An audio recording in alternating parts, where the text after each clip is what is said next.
Hola, bienvenidos de nuevo a mi canal, Enseñando Medicina Interna. Soy el doctor Carlos Waldo, soy médico internista y el día de hoy vamos a subir un video con información más que nada para los pacientes. Dentro de mi canal tengo otros videos que están dirigidos algunos a médicos, a personal de salud, información médica.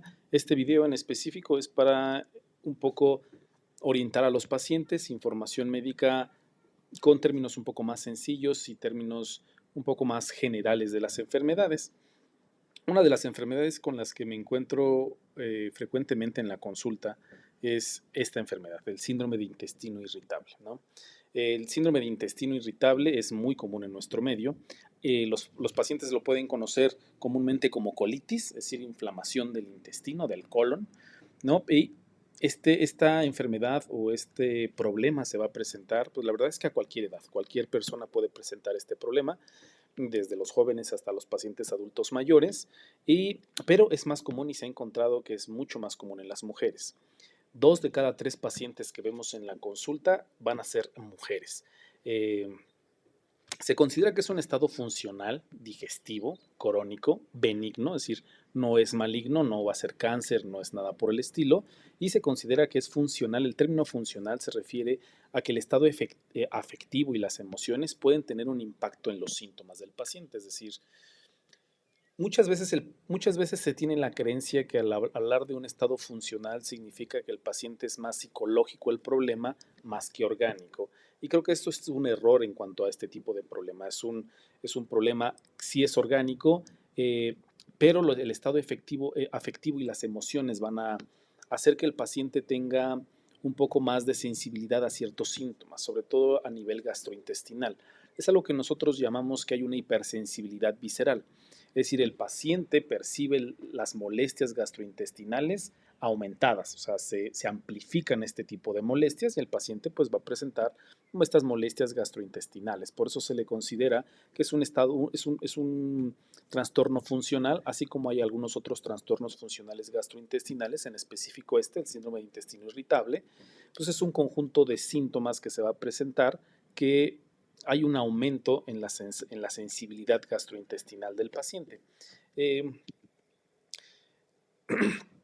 ¿Qué síntomas va a presentar el paciente con síndrome de intestino irritable? Específicamente va a presentar hinchazón, o sea, distensión abdominal, dolor abdominal y puede presentarse con estreñimiento, con diarrea o presentarse ambas. Periodos de estreñimiento que se alternan con periodos de diarrea o simple y sencillamente estreñimiento y diarrea. Esos son los síntomas principales que el paciente va a presentar en esta enfermedad. Hay diferentes tipos de síndrome de intestino irritable.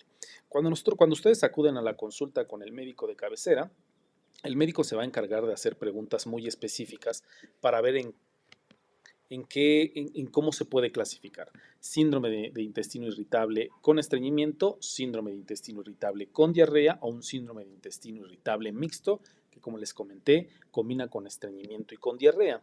Eh, ¿Cómo vamos a hacer el diagnóstico de esta enfermedad? Okay, no hay una prueba específica en la que nosotros podamos realizar y decir, tiene síndrome de intestino irritable, o una muestra de sangre, una muestra de popó, o inclusive algún tipo de estudio diagnóstico para poder llegar a esta conclusión. No existe un estudio en específico, sin embargo existen algunos criterios. Nosotros denominamos criterios de Roma, que son una serie de síntomas que el paciente va a presentar que se van a encasillar en esta enfermedad o van a, van a ser más específicos de esta enfermedad y podemos llegar al diagnóstico.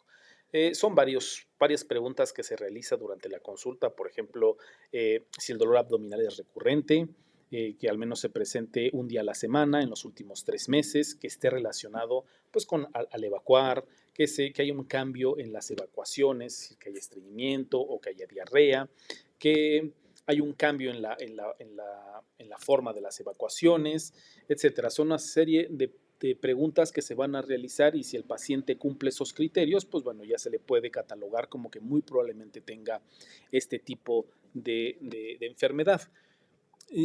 Por lo general no hacemos estudios diagnósticos, es decir, no se necesita una endoscopía, una colonoscopía, pruebas de popó, pruebas de sangre. En ocasiones los realizamos para ver, para descartar algunas otras enfermedades o aquellos pacientes que puedan llegar a tener pues factores de riesgo que, estemos confundiendo con un síndrome de intestino irritable y que probablemente tenga un problema un poco más grave.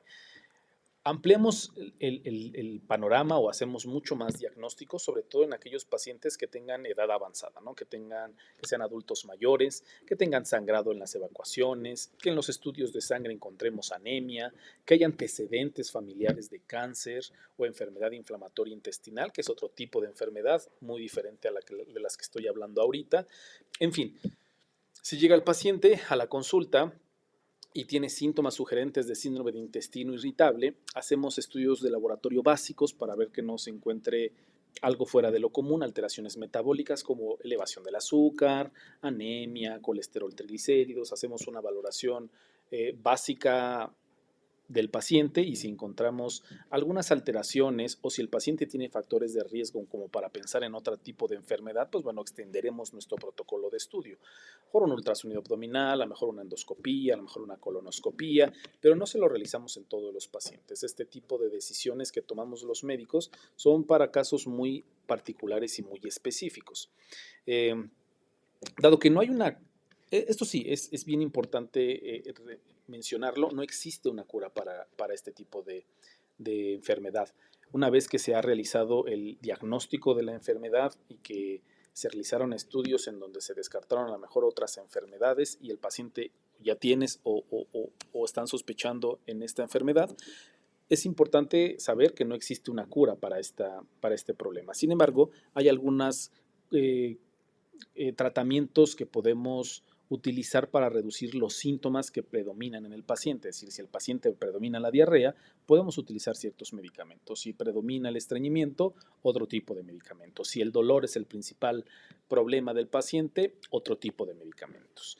Dentro del tratamiento que utilizamos con el paciente, aparte de los fármacos que podemos llegar a utilizar, una de las cuestiones muy importantes para el paciente pues es la dieta, ¿no?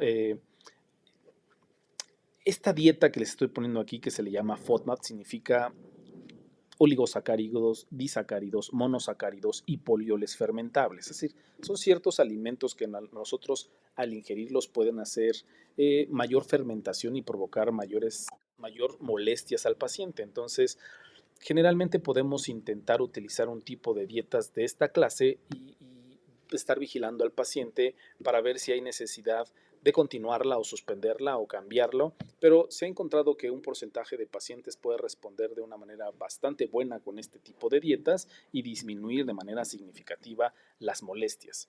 Entonces, dentro del tratamiento que el doctor te puede llegar a indicar, va a ser este tipo de dietas o algunos otros tipos de dietas que con ciertas recomendaciones para que las molestias mejoren. En cuanto a los fármacos, pues la verdad es que son muy pocos los tratamientos farmacológicos o médicos que van a mejorar los síntomas de todos los pacientes con síndrome de intestino irritable.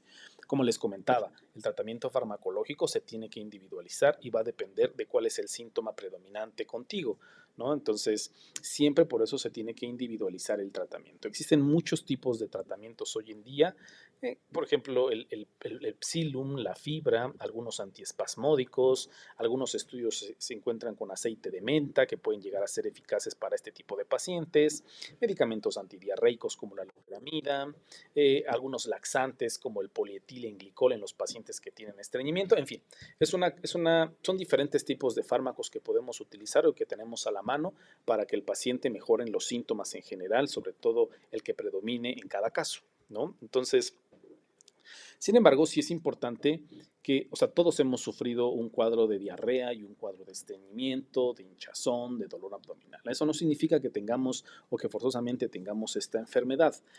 Sin embargo, si estas molestias y estos problemas se hacen más crónicos, es decir, se presentan con regularidad y cada vez con mayor frecuencia y estamos batallando con esto durante un tiempo prolongado, pues es muy probable que podamos tener este tipo de problema y la mejor opción es acudir con tu médico. Acudir con el médico de cabecera, internista, gastroenterólogo, para que pues, nos puedan hacer algunas preguntas, nos hagan una revisión general, a lo mejor algunos estudios básicos y con base a todo esto poder hacer ya el diagnóstico definitivo y individualizar el tratamiento, ¿no?